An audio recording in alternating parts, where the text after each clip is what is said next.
expanding circles with a buffalo silhouette graphic in the center, followed by the course title graphic, and the episode title over Aaron Eagleheart White playing the flute with the Grand Canyon in the background.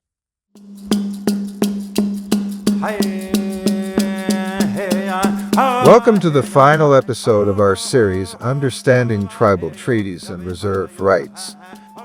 The power of federal tribal respect and collaboration. In this episode, we delve into a critical aspect, building respect and collaboration when working with tribal nations. Black text on turquoise background matches the voiceover on top of the flute playing. In this episode, we will hear directly from tribal leaders as they discuss working with the federal government. An ocean scene and small interview videos appearing in front and scrolling upward. We are grateful to these tribal leaders for sharing their own and their tribe's experiences and views so that you, as federal employees, are better able to understand tribal perspectives when working on matters that intersect with tribal interests. Please note that these tribal leaders joined us as representatives of their sovereign nations and are not providing the views or opinions of the federal government. Back to Eagleheart playing flute under black text on turquoise background that matches the voiceover. By the end of this episode, you will be able to acknowledge the significance of cultural respect and collaboration when interacting with tribal nations, with the aim of fostering effective and mutually beneficial relationships. Interview with a tribal leader on screen text reads, W. Ron Allen, Chairman Jamestown's Clallam Tribe. We're political entities. We're not race-based. So that's something that often hard for a federal government and federal government employees to fully understand that relationship is important. So I spend a lot of energy understanding if legislation or policy or regulations are being established, that we want to be on the front end of that conversation so that it reflects the true obligation and relationship of tribes and is more effective to help us accomplish our goals.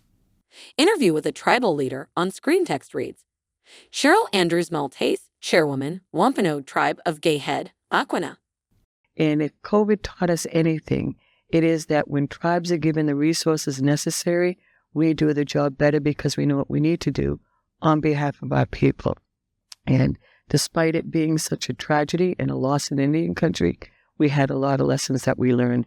And we're hoping that we can expand the self-governance model into beyond the Department of the Interior, BIA, and the Indian Health Services, right into Health and Human Services and across their portfolio, as well as every other agency.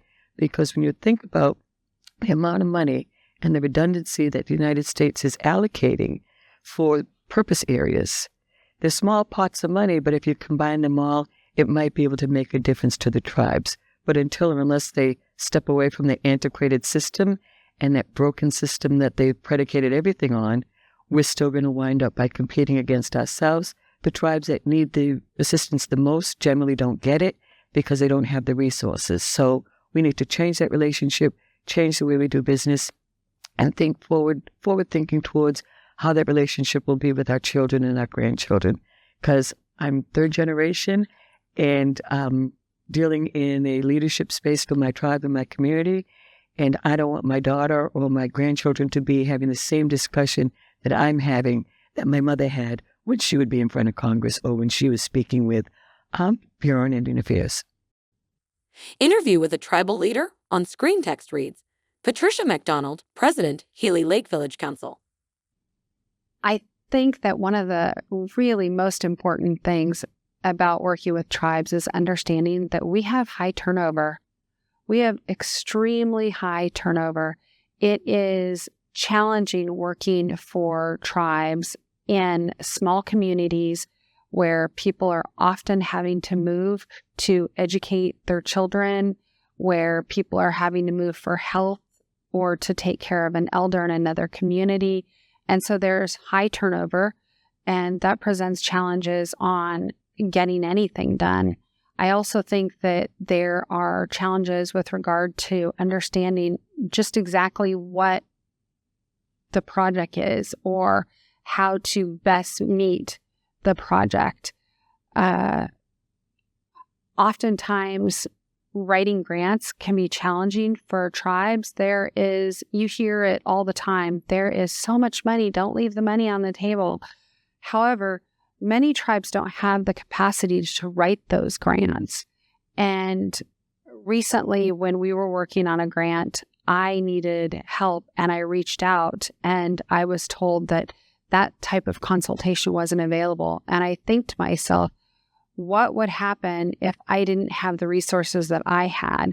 So I think that just understanding that sometimes the resources need to provide additional information, not just here's a NOFO, either write it or don't write it. There's a lot of opportunity for financial assistance on the table, but those grants are not going to be applied to the tribes if the tribes can't write the grants, or if they don't have the ability or the capacity with the employees or the talent to do so. And it's just a matter of trying to keep our heads above water most of the time. Many people that work at the council are, carrying multiple jobs and working multiple hours, and it makes it extremely challenging. Interview with a tribal leader on screen text reads, Leonard Forsman, Chairman, Suquamish Tribe. I just think that it's important for federal employees to know that they have a trust responsibility as being members of this federal family to Indian tribes. And it's a core part of the United States identity and culture. And it's important for us to do what we're intended to do in our jobs, is incorporate those values into the way we proceed and how we do our work. I would just say that the trust responsibility is very unique within the federal government, in that it has a legal basis, and it's got a political basis, it's got a cultural basis, and we believe in a ceremonial and spiritual basis that needs to be honored because it's just as important as the other institutions and is part of basic institutions of the country. So it's a very important, fundamental part of being an American is honoring the tribes, their culture, their treaties, and their history. Interview with a tribal leader on screen text reads, Jennifer Finley, council member, Confederated Salish and Kumtai tribes of the Flathead Reservation.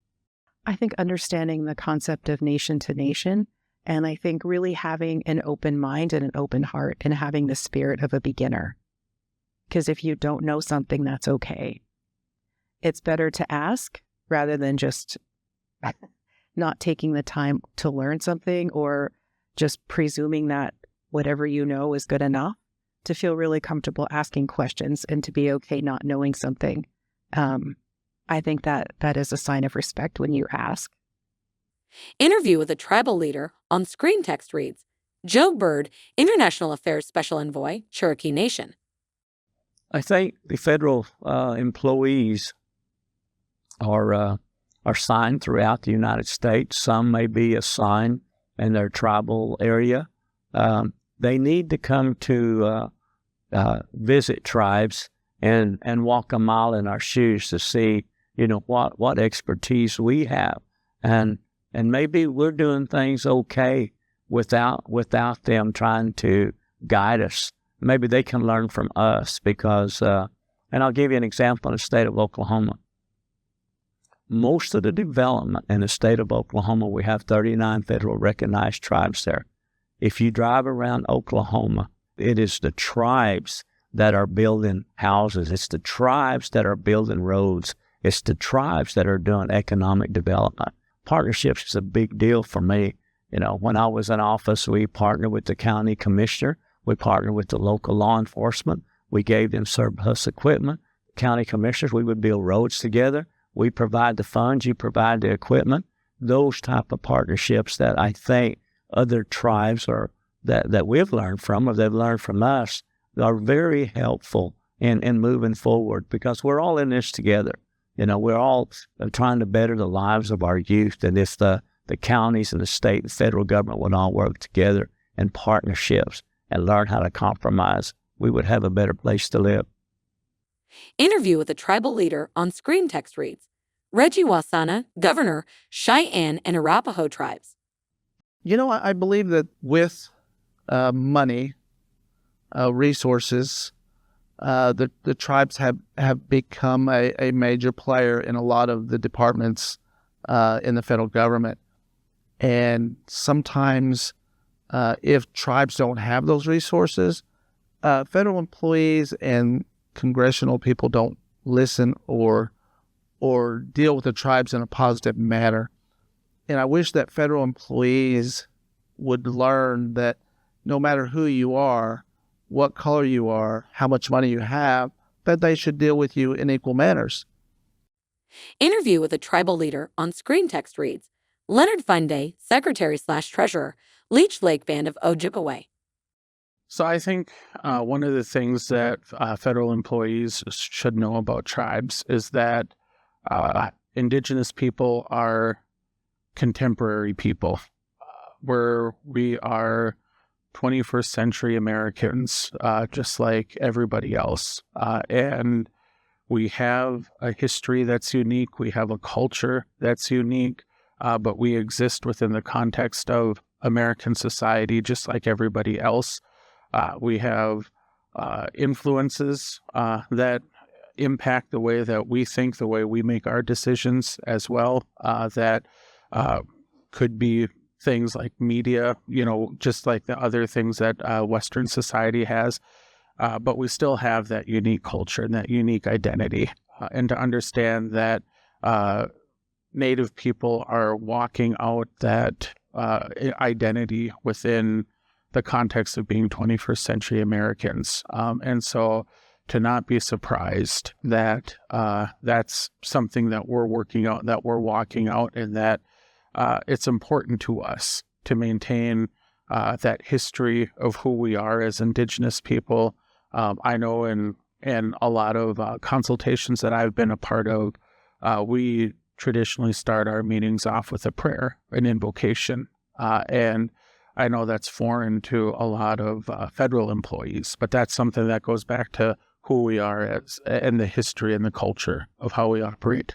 But even when you see the facilities that we're in, when you see the way that we live and that we exist and the way we make our decisions, we do that as contemporary 21st century people. Interview. On screen text reads, Liverent Sam, speaking as Management and Program Analyst, U.S. Department of the Interior, Bureau of Trust Funds Administration. Navajo Dene. If you're working with a tribe, reach out to them. Do your homework. Find out, learn about the culture, and before you go to meet with a tribe, find out and ask. Don't be afraid to ask. There's nothing wrong with asking, what's the proper way for me to address your leadership? What's the proper way to address your traditional people? Is there a certain attire I should wear? Is it respectful or disrespectful to wear certain things? Because you want to be mindful of the tribe's cultural ways and taboo. So not all tribes will share everything, but what they want you to know, they will definitely share. What they don't want you to do, you definitely want to know what that is, to not be disrespectful. And keep in mind that out of the 574 tribes, none of them are exactly the same. We have patriarchies and matriarchies. We have patrilineal tribes and matrilineal tribes. Some have clans, some have other forms of grouping within their tribe. So being aware of that and how the tribes are formed. The other thing is knowing that there's not just one type of government. Learn about your tribe's form of government. Do they have a governor? Do they have a chief? Do they have a chairman? Is there a council? And that's probably one of the most important things, because then you'll understand who your authority is, who's authorized to speak on behalf of the tribe. Interview with a tribal leader on screen text reads, Patricia McDonald, President, Healy Lake Village Council. I cannot speak for all Alaska Natives, but I do know that some Alaska Natives are not comfortable being called Eskimo. And that is not a term that is acceptable. If you're addressing Inupiat people or Kupik or Yupik, or to address them as such. And I know that some Alaska Native people are not comfortable being called Indian. We are not Indian people. We did not come from India. And so when I address myself or my tribe, I say Alaska Native people. And I think that it's important. Again, it's going to be individual to find out who you're addressing and how they're comfortable being addressed. Interview with a tribal leader on screen text reads, Michelle Hicks, Principal Chief, Eastern Band of Cherokee Indians. No, again, I think, especially dealing with elders, that, if you're invited into an elder's home, typically they're always going to ask you, do you want something to drink? Do you want something to eat? And you want to try to accommodate. You have to gain that immediate trust. Interview.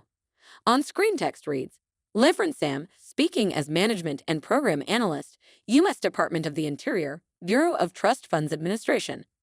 Navajo Dene. Something else is just for, as an individual, is be respectful and realize that when you're working with Native people, the communication styles are definitely different than mainstream America. For example, when it comes to somebody speaking, a lot of people will speak slow and they're thinking out what they're saying because they want to be sure of what they're going to say. So sometimes when somebody pauses in silence, in mainstream America, that you think they're done talking. But in Indian country, it's different. Usually they're pausing because they're thinking about what they want to say next. And so allow them that time to think and don't cut them off. Interview with a tribal leader on screen text reads, Joe Deere, Councilman, Cherokee Nation. Basically on tribes, things are sensitive. You hear people talk about costumes. That's not correct. It's regalia. Those things are meant. Those are cultural identity. Family people make those. You don't buy them at Walmart. Those things you have to be sensitive to. You have to be sensitive to sacred sites. When you go somewhere, you ask an elder, what do I need to do here? Before I even come to meet with you, what is a correct way of greeting? And try to at least get a simple bit of what the relationship will be, because that will make your life a lot easier. Because if you come over and you overpower and you talk over and interrupt, those things are not happening in our culture. If an elder is speaking, you let them speak and you just sit down. But if you come in doing that, you're going to get shut out. So I would say do a little research, not days, 20 minutes. You can maybe call their cultural department and ask them, say, hey, I'm coming to you and talk to you. Is this the right person to talk to? Is there something I need to know? Like, they could have had a death or a ceremony going on right now, and you're calling and just bugging, but little do you know. So maybe you call back next week, or you just make those preempt calls to get going, to get started, have a relationship, build that, know who you're dealing with, because not all the tribes are the same. Interview with a tribal leader on screen text reads, Denise Harvey, Tribal Councilwoman for the Confederated Tribes of Grand Ronde. So I've always found it impressive when somebody comes to see us and they've looked at our website and they know all these facts and things about us. It's like, okay, they did their homework. Interview with a tribal leader on screen text reads, Patricia McDonald, President, Healy Lake Village Council.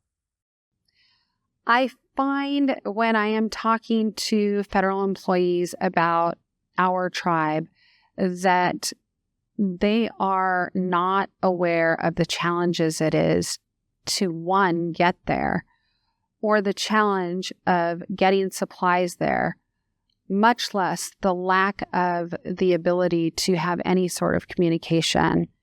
I think that the remoteness of many tribes in Alaska, and I'm sure it's the case in the lower 48 too. I know that there are many tribes that are remote, but the challenges that we face are we have one bar of cell service in our community, and we have electricity just because there's a generator in the community, and we have a runway that can only accommodate a Cessna. And so a lot of these logistics are challenging for people to live there, let alone work. There is no economy. There is no school. And so in order for people to live there, we have to think outside of the box. Interview with a tribal leader on screen text reads, Joe Bird, International Affairs Special Envoy, Cherokee Nation. How treaties can be revived and utilized, not just for one tribe, but all of us tribes need to get back and say, what are the foundations of our treaties? What do they actually do for us? And how can we share those with each other? That'll only straighten who we are. Interview with a tribal leader on screen text reads, Cheryl Andrews Maltese, Chairwoman, Wampanoag Tribe of Gay Head, Aquina. And as the years have gone by and the relationship with the United States has changed, we have to re-envision what that relationship is. We should not be competing against each other for meager grant dollars. As I said, we paid it forward with our lands, the lives of our ancestors, and our natural resources. Interview with a tribal leader on screen text reads, Jennifer Finley, Councilmember, Confederated Salish and Kuntai Tribes of the Flathead Reservation. So sometimes people think, well, the Indians get all these special privileges and the United States gives them things out of the kindness of their hearts when they're sitting on tribal land, when everyone in this country is sitting on some tribe's land. So I think that it's a contractual agreement. We gave up something in exchange for something, and a lot of those things we still have not yet received. Interview with a tribal leader on screen text reads, Benjamin Barnes, Chief, Shawnee Tribe. And we hope that the United States recognizes that its obligation is also bound in the soil of this United States. The things that we treated for, the things that we promised, those were not cessions by defeated peoples. Those were guarantees between two governments, and those obligations are between the United States and its federally recognized tribes. Interview with a tribal leader on screen text reads, Reggie Wasana, Governor, Cheyenne and Arapaho Tribes. I wish the federal employees could actually look at the way the tribes evolved, the hardships from food to transportation to health. We were guaranteed a lot of things under treaties, which still aren't proven. I believe that the federal employees maybe should put themselves in our positions in the past, that we didn't ask for this. It was thrusted upon us. So maybe if they understood that we rose from dirt to buildings to where we are at today, because we basically hunted and gathered and lived and went miles and miles in a day under treacherous weather conditions, hot, cold, rain. So I wish they would understand that the tribes weren't privileged in any way, fashion, or form, nor the people, because we sustained a lot of difficulties and challenges that we got through. So I just believe that I wish they could come to some of the reservations and see the living conditions that still exist today that aren't very, very good at all. But like I said, we're growing.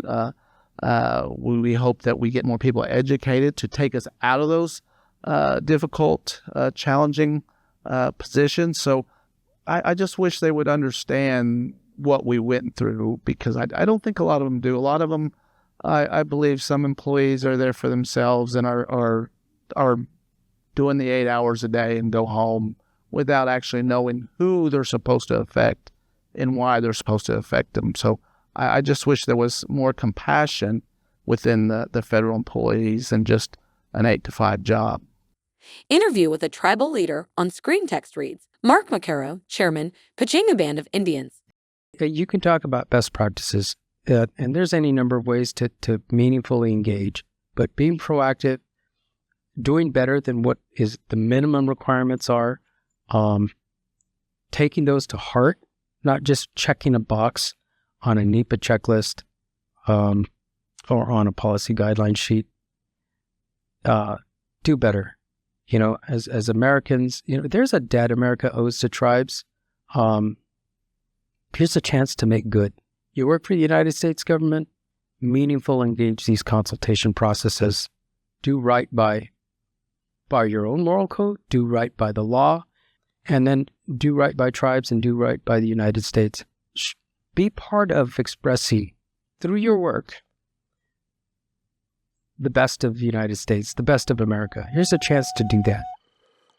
Flags from the Hall of Tribal Nations under black text on turquoise background matches the voiceover, then Aaron Eaglehart White playing the flute with the Grand Canyon in the background of the same text, and then end a series with end credits that read, "The White House Council on Native American Affairs, in conjunction with the Department of the Interior, the Bureau of Indian Affairs, DOI University." For questions about this course, please contact your agency's legal offices and tribal liaison. We greatly recognize the contributions of the tribal leaders in the development of this training. The video ends. As we wrap up this series, let's reflect on our key takeaway. Building respect and collaboration isn't a one-time effort. It's an ongoing commitment. The takeaway for you, our participants, is to carry forward this understanding, implement it in your daily work, and contribute to the larger goal of strengthening relationships with tribal nations. It's also important to remember and recognize that tribes are sovereigns with their own protocols, systems of government, and cultures, and employees should try to honor those as part of the government-to-government relationship. Thank you for joining us on this enlightening journey through the world of tribal treaties and reserved rights. Remember, every action you take, every decision you make, contributes to the path of respect and collaboration. Let's continue building bridges, fostering understanding, and working together toward a future of mutual respect and shared prosperity.